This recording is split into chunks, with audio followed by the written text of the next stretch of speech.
Hey guys, thanks for tuning in to RocketDogRc. I'd like you to meet the new Gen 7 from Redcat. It's called XX.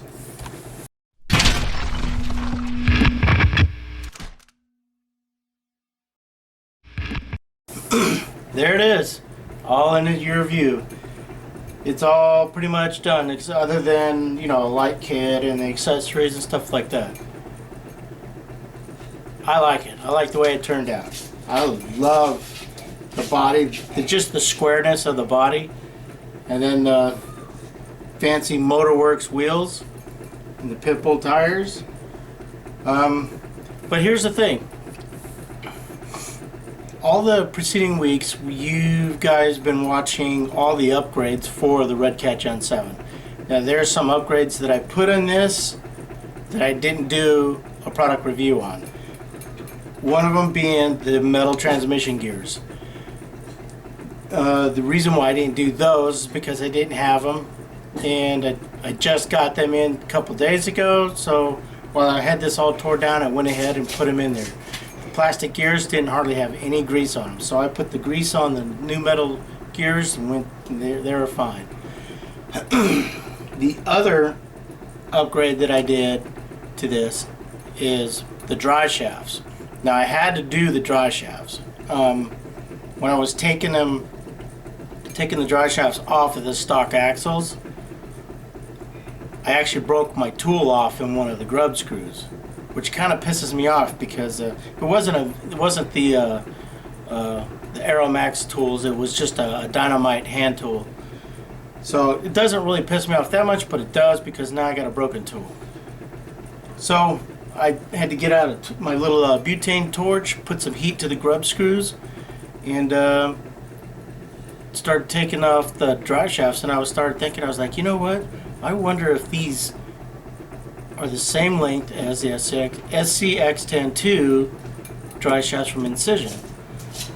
So pulled out the box of Vanquish parts, dug out the Vanquish axles, opened up the package, and the one axle that I took off the front, I compressed it, and it was the same exact length as the Incision. So then I took and I extended it out, and the Incision was a little bit short, and I was like, ooh, I don't know. So I put it on the vehicle, cycled it through the suspension, looked to see if it would come out, it would pop out of the splines. It didn't seem like it was going to come out at all. So this has Incision drive shafts in it from the SCX-10-2. I do have two different kinds of bumpers. I have this small bumper, and then I have the big wide bumper. And I was thinking about putting the wide bumper on,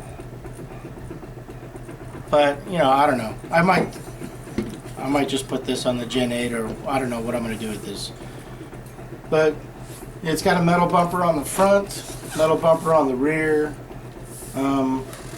The truck is still a 4-link in the front. When you do the portal upgrades, you got to go to the 3-link.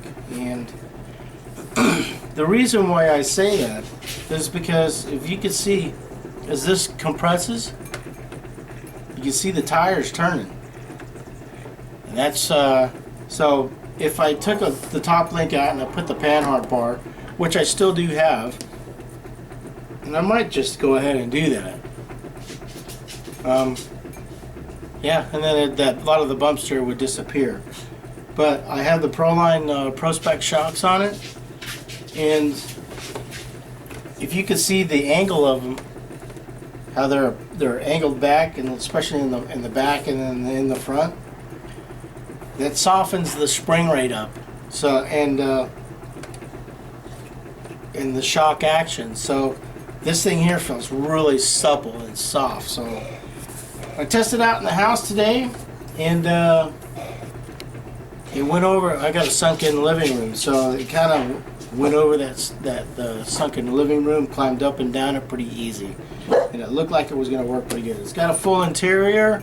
It's got the roll cage inside. It's got Mark Grimes driving it, and yeah. Other than that, it's pretty much that. I mean, I don't know what else more to say about it. I mean, I hope you guys like my double X paint job. Now, the reason why I went with white is because I was doing some research on the internet, and you just do, you know, Redcat Gen 7, and they're all dark, except for one guy had a white one, and he had some kind of other design on the back, and I was like, well, that white really pops out. So, painted it white. Kind of like the way it turned out, too.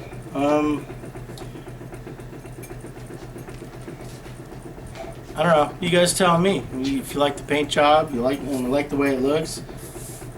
Now I don't know if you can see, but it's got a pretty wide stance, and that's because it's got a 725. It's got a SLW hub that's a 725 on the back. Normally I run like a 600. So that might get changed later on. Depends on how I feel. The servo here is probably gonna. I got the servo tray flipped upside down and then lowered the servos. So I'm trying to get some of this bump stop, you know, bump steer out of it and everything like that.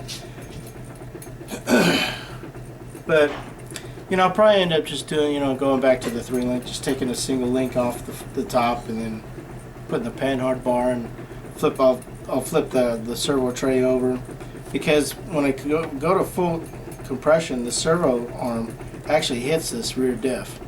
So, but there you guys go. There you go, guys, and let me know down in the comments what you think of this build series. Now I do have the Gen 8 series coming up too, so that's going to be starting here real quick. So you'll start seeing all the upgrades that I got for the Gen 8, and then I'm gonna do the build on that. Now, one reason why I did name this double X is because I'm thinking of naming the Gen 8 a triple X. So just one of those weird things that I do. All right, guys. Let me know what you think about this, and thanks for tuning in. Let's go do some crawling.